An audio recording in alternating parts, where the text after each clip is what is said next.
Hello and welcome to this episode of the Corporate Escapists TV show and podcast. I am your host, Christine Innes. Welcome back for 2022. It just sounds so incredible to say that. And I'm super blessed to have this very beautiful divine woman joining me, Kathi Tait. So welcome and thank you for starting off the year with us. Oh, hi, Christine. It's super awesome to be here connecting with your audience. And I hope they heard of me in the magazine that was just released. Yes. And I'm excited to share a little bit more about my story with them. Oh, I am so excited. So for those who don't know, Kathi graced our cover. Look at this. Like, this is just like one of the most stunning covers we had. So I'm so excited to be talking to you and sharing more of this story with it. So I'm going to hand it over to you, beautiful, to introduce yourself to the audience, and then we're going to get down to the dirty and gritty conversation and, just inspire everyone with your story. Cool. Well, I'm a podcaster, an author, a speaker, a coach, and a management accountant. So I have a lot of hats, but the work I do online is really all about raising awareness of alopecia, which is hair loss, which is actually an autoimmune disease, and smashing social norms, because I believe they are quite damaging, especially to our young people. And I'm really all about self-acceptance and self-love and mindset. And that's what our podcast, Bald and Blonde, is all about: mindset and how to evolve in little ways, in practical, everyday ways, to make your life happier and to have better relationships with yourself and with your family and with your friends. And so it keeps us quite busy. You can see behind me, Bald and Blonde there. That's the podcast. If you want to give us a listen, you can search that on any platform. So that's kind of what I do, working around alopecia awareness and helping people with mindset. I've just published last year in Women Gone Wild, a chapter which is available from Baldwarrior.net, and excited to share my story and inspire other people with alopecia, because there are actually millions and millions and millions of us around the world, but it is such a hidden disease because of these social norms, and people are afraid to be bald because they're shamed and they're questioned, and it kind of, hair has always sort of been taught to us is to be such a big part of feminine beauty. And so I just want to show that there is another way to be beautiful, and you don't have to be ashamed of your alopecia, because it's something that's outside of our control. So I like to inspire people to take their power back by shaving their heads, which is actually how I finished the chapter in the book, with a challenge to everybody, whether they have alopecia or not, to shave their head, because it's super confronting and super life-changing, because you rely on this crown of hair as part of your look. And when it's removed, it is really confronting for somebody. And then you can understand that when we have no choice in it, it's super easy to give your power away to it and become a victim. But I'm all about not being a victim and taking your power back. And so if you shave it on purpose, you're taking your power back. You're seeing what it's like to be bare and to be sort of confronted by your own self-image. But what you learn in that process is self-acceptance and self-love. And this this is the way I look. And that is that. So let's be our best version of ourselves. And that's why I tattooed my head, because for me, it was my best version to tattoo my head. You can see under my headphones here, I have a giant tattoo. And it was the most empowering thing I ever did for myself. Yeah.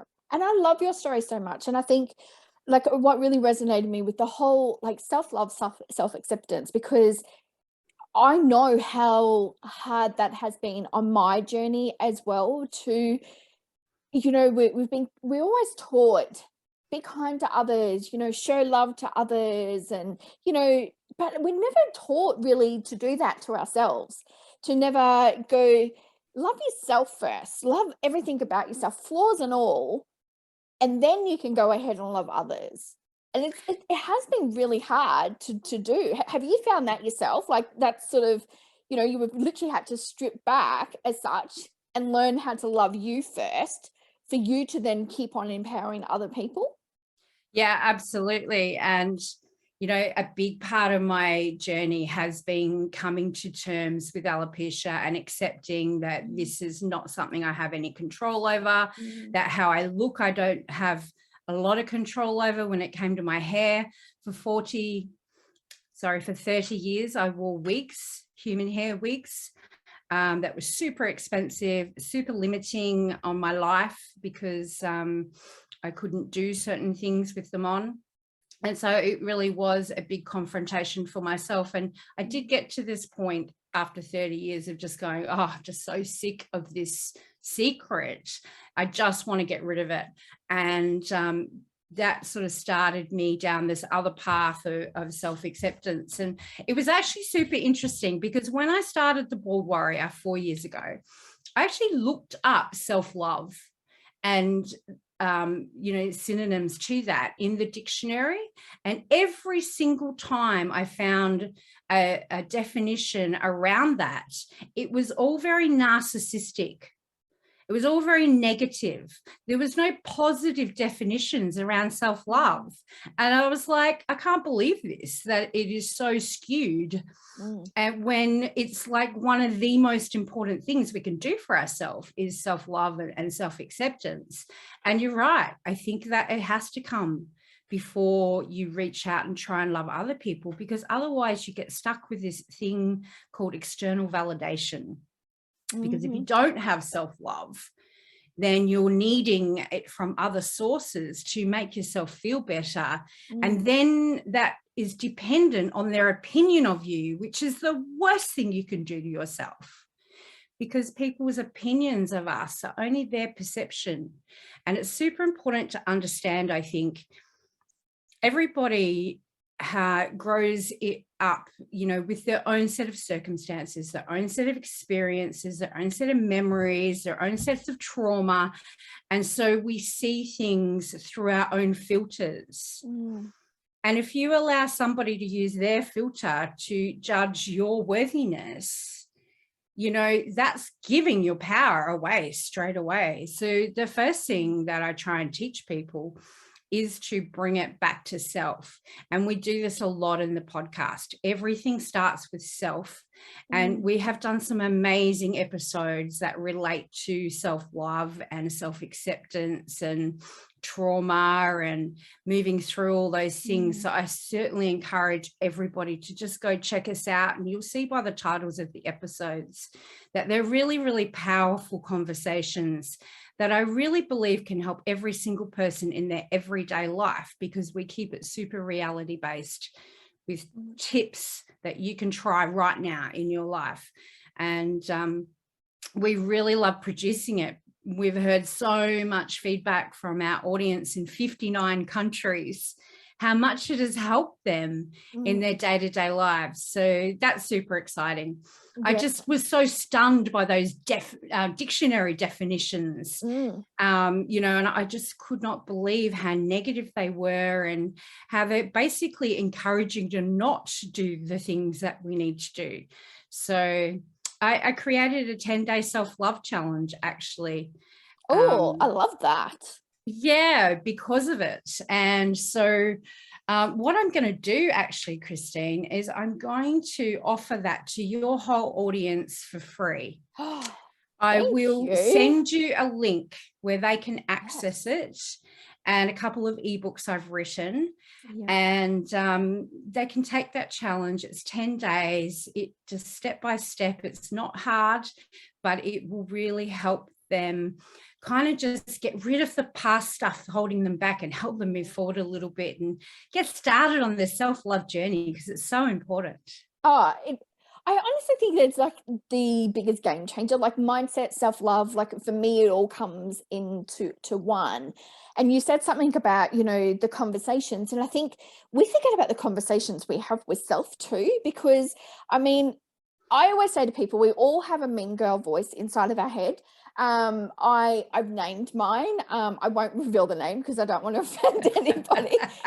I literally tell her to F off sometimes, because the fact is that the conversations that I want to start having is the positive conversations, the productive conversations with myself. So then I can have those, beautiful, productive, engaging conversations with other people. Because if you've got that negative self-talk still happening and you're allowing that to continue to play out, it actually stops us from moving forward to where we want to go. And I feel that, we need to, you kept saying it, like, come back to self, and the self-love, the self-acceptance, but the self-talk also needs to come back into it as well. Yeah, absolutely. And in fact, our first episode of season 4 was called The Two Wolves, which is exactly this concept that inside you have a black wolf and a white wolf. And it's up to you which one you feed. Now, kind of, colors, analogies, obviously the white wolf is the light and the positivity, and the black is the opposite. And so we talk a lot about where your focus goes, everything grows. So if you feed the black wolf, then you're going to be feeding negativity. And part of that is the way we speak to ourselves. And it's really important to become aware of that. Yeah. And so we try to encourage people to just bring this awareness back to yourself. Bring this awareness to how you talk to yourself in your head or out loud. I mean, I talk to myself out loud all the time. Yeah, me too. I pretend it's the cat, but I'm really just talking to me. Yeah. And so whichever wolf we feed is the wolf that will become dominant. And so we want to feed the positivity wolf. And, there's also a really important concept that we actually vibrate at certain frequencies according to our thought patterns. And the highest frequency that we can vibrate is the gratitude frequency. So it's even higher than love. And I was amazed when I found that out initially. And I started doing gratitude work. And it's tricky to do in the beginning when maybe you're feeling a bit shitty about your life, but I promise you, if you keep at it, then gratitude will start to come easier to you. And the more you put out this gratitude and this thankfulness for what you do have, the more you attract the same into your life. So I'd say, remember that if you feed the black wolf, you're going to attract the same stuff back. If you feed the white wolf, then you'll attract that back. And that's really where we want to go. We want to be vibrating at the highest level we can. We attract people with the same frequency to us. We attract opportunities. The universe works that way. It's kind of crazy, but it does. I completely believe in it. And I think that whatever we put out there is what we're going to get back. And so, yes, be super careful how you talk to yourself and ask yourself, if I had a twin, would I talk to them this way? Yeah. And if the answer is no, what are you doing? Exactly. It is. I'm so surprised. Like, I look back now and like I still have my moments, and I just want to let everyone know that it's okay to still have moments, because perfection does not exist in my world. I got rid of that word. It just doesn't exist. But the fact is that it's okay for me to allow those conversations to do it. But then it's also part of that, the gratitude is also forgiving yourself for allowing that to come in and to talking about it and just going, it's okay. It's okay for you to be like that today. It's okay for this moment to happen. But then to go back to it, I'm a big believer in gratitude. I did The Secret and the Magic. So the Magic is all about the gratitude, and that was one of the things that changed my life. And I remember writing in the journal one day going, I am so grateful to wake up in a bed. And that was because for a while I was sleeping on my parents' couch. And it's amazing, like when you sort of go back and you think about just some of the basic stuff. Like, if we want big grand things to happen in our life, we've got to be really grateful for the small little things that we have. So be grateful for your health, be grateful for the people that you're connecting with, be grateful for, just simply be able to wake up, you know, and breathe. I think we forget those tiny little moments.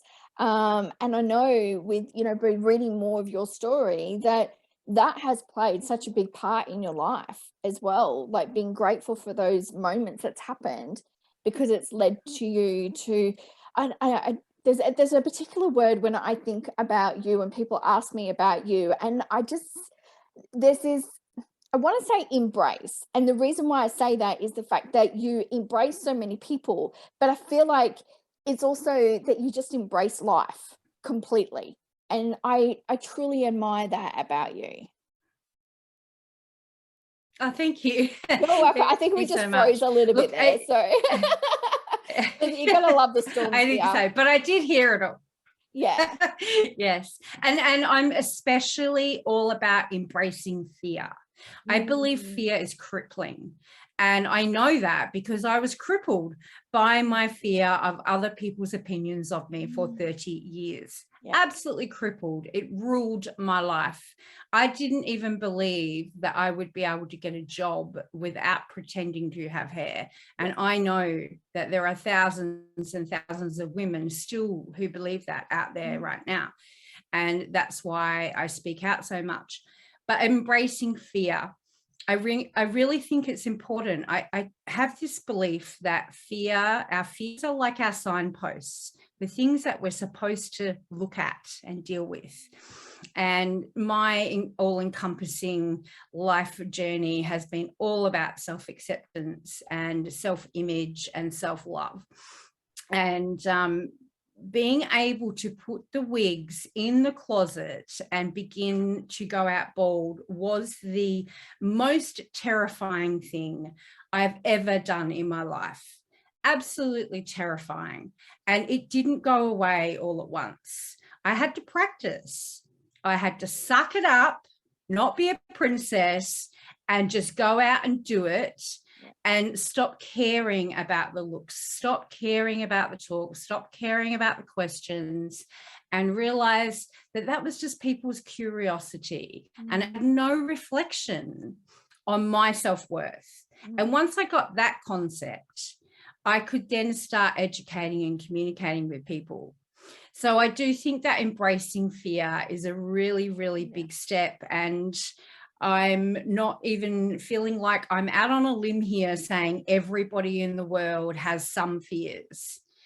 And now some fears we're born with, the fear of heights and the fear of loud noises, survival fears. We're all born with them. The rest of them we learned, which means we can unlearn them. And that excites me. Unlearning fear.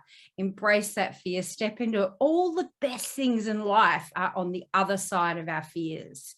And if I can just encourage one person watching this today to embrace that fear and give it a go, whatever it is, I would be absolutely delighted. And please let me know if you are going to do it. Contact me. You can get me at ask@baldandblonde.live, or you can go to baldwarrior.net and just fill out the contact us page. I'd love to hear from anybody who is struggling, who maybe has alopecia or knows someone with it, or maybe they're just struggling with a really big fear and they don't know how to push through. Look, I have had lots of life struggles that have helped me evolve, including being subject to domestic violence, being a single mother for many, many years, educating myself, being the sole breadwinner for my son and I for our whole lives. Like I've been through so many things. And I do believe that one, feeding the white wolf helped me get through all. To knowing that whatever struggle I was facing, it will pass. And that gave me great comfort, knowing that sometimes time is the only thing that you have. You know, it just needs to tick over and run out, and everything does pass if you have the right mental attitude towards it. So again, I encourage you to go and listen to Bald and Blonde, because we are all about changing your mindset and helping you push through these struggles that we all have. None of us are, or we wouldn't be here. So no, absolutely. And I love everything, because everything that you say, like it resonates so much with me, because it's everything that I've been through when you're dealing with. And a lot of the factors is that, we get so comfortable in life. We get so comfortable with our morning routines or where we're working and all that sort of stuff. And as soon as you start setting yourself out of that comfort zone, then you actually, that fear, that insecurities all start to set in, and then you want to run. But it's amazing what happens when you step out of your comfort zone, when you step into fear. There's beautiful breakthroughs that can happen with your life. There's people that you meet, that will make an impact in your life. You'll do things like, I'm super scared of heights, and last year I went up in a helicopter, and I screamed the whole time that I was up there. But it was also the most exhilarating thing I've ever done, because I'm like, okay, I'm getting through this. Will I do it again? Not so sure, but I did it. And it's amazing the feelings that you get from stepping into that fear. So I want to ask you, because no, you go for it.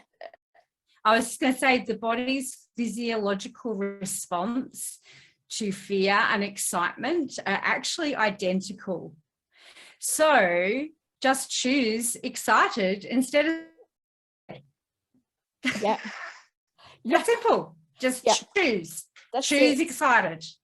That's it. I mean, I must admit, last year was a year of many, many firsts. I swam with sharks. I swam with stingrays, and went on a helicopter. And I mean, it may not sound much for everyone, but I went forward driving, like all this sort of stuff, like so many firsts last year. So I do understand the whole thing, that it's excitement. It's that, oh, what's going to happen? What is, instead of thinking of all the negative things that happen, okay, what exciting things are going to come from this? What can I see? What am I going to feel? Who am I going to meet? And that as well. So I just want to say congratulations. I want to thank you for being on our cover. So you can go ahead and grab this. It is the October issue of the Corporate Escapists magazine. So you can go and download it, or you can buy a printed copy with it and read more about Kathi's incredible story. I'm going to put all the links of how you'll be able to reach out to her below, including listening to her amazing podcast as well. But I want to ask you one question before we go. What is this year going to bring for you? Wow. I hope a bigger audience. We are 59 countries. Our goal for 22 countries. And to actually release a Bold and Blonde podcast book as well, with our top episodes written into a book, along with a workbook that people can actually use to sort of workshop their stuff. So there are a couple of our goals. We're also now on the brand new Wild Network, with a special closed network just for women, which is very linked to the book Women. There it is, Women Gone Wild. So I'll make sure I give you a link for that to put below too. Everybody is welcome. There are hundreds of thousands of women already watching, and you can come and join the network free. And to access paid content, it's $11 a month. There are some amazing women in the network, and we're super proud to have our own channel. So we're going to be producing lots of content there, aside from the podcast where you can listen to us on any platform. You'll be able to come to the network and actually see us on video. It's going to be the only place we have video content. Awesome. So that link below for that. Love to see you guys there. I'm really super excited to be able to connect with your audience today. Thank you so much. And I just want to remind them to feed the white wolf. Absolutely. And I just want to say thank you again for sharing your story, for trusting me to share it to the world even more. And as I said to everyone, I will pop all the links where you can reach out to Kathi as well. Her story is incredible. It's really empowering. And I know that you're going to get so much out of it. So thank you, beautiful, for joining us. Thank you, everyone who is watching this episode today of the Corporate Escapists TV show and podcast. Remember to escape the 9-to-5 and design the life that you want to create and you want to live. Love and light to you all.